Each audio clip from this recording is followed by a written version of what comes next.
What is happening, everyone? Jimmo back with another exciting hydro transfer painting video, and today we'll be customizing a hoverboard. So before we get to that, we can have a quick look at my stepfather. He was dying to try this product. A lot of people see it and it looks cool. I've got a lot of people that want to get in and get their hands on it.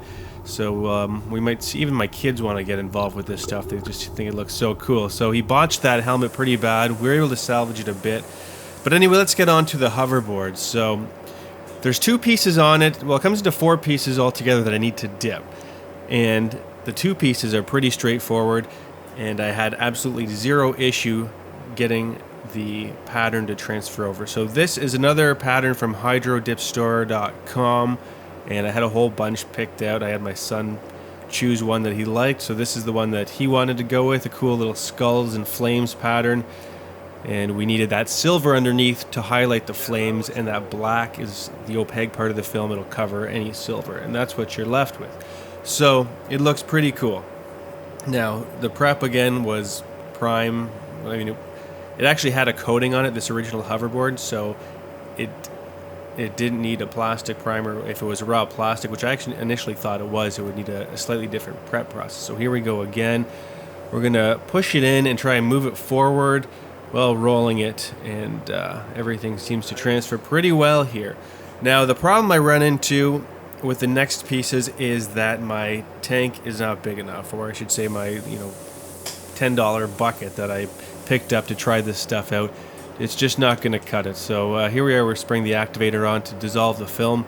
Other than that, it's just been sitting in the water for 67. That tape around the edges, well, it doesn't really matter in this case, but it's more, it's like a border to keep all of the, to prevent the film from expanding. So it keeps the film pushing in together rather than floating away when you try to dip something into it. So you'll see here that we run into a slight issue that we don't have enough space to get this thing completely covered. But so it's missing some paint on the inside lip there as well as the back. So we can fix these pieces by doing a double dip on this instance, which I'm not sure if that's actually a hydro dip term, but we're using it today. And maybe there's some people more familiar with this stuff that can pass along any tips for me for here, but you can see right here, obviously, it's just not going to work in this with this size container. But again, we've come up with a solution to get us by on this piece and make everything still look pretty cool. So I think you can customize this to some extent. You don't necessarily need to dip the entire object. If you wanted to just do part of it with a certain pattern, then apply some airbrushing designs elsewhere, I think you can make some pretty cool things. So what I just did here was dip just the end again a second time, and it looks pretty good. But I did also have a few other areas that you'll see that needed a little bit of touch up. So in those grooves there where it kind of spirals in, you can see there's a little bit of silver showing. So what I ended up doing was just with a gun, a small fan pattern, just touch those pieces up with some black, and it actually turned out to look pretty good. So it got me by there. So as I move forward, I'm going to try to figure out some better solutions to get those pieces covered. So if you know of any, pass them along, and I can include them in the description for other people that might be wondering the same thing.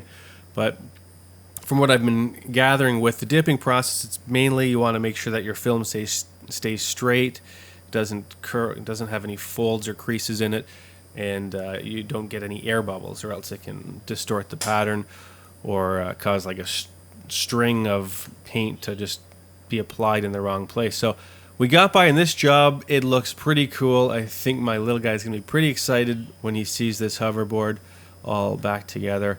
And there's that mask again. We put some clear on it. So what I did to touch up some of his flaws in that one as well was just put a bit of dark green that was similar to the color of the mask, and just went over some parts where it overlapped and tried to just make it look like it was all one piece again. So we're just going to put a coat or two of clear on here to protect the base coat and make everything look shiny again. So still planning on dipping some other cool things, and if you have any suggestions, something you want to see done, let me know, and I'll do my best to get around to that. Still lots of other regular conventional painting videos coming your way.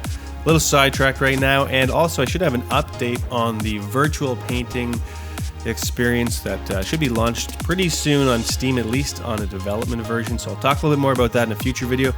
But again, that's it for this one. Thank you as always for watching, and we shall see you next time.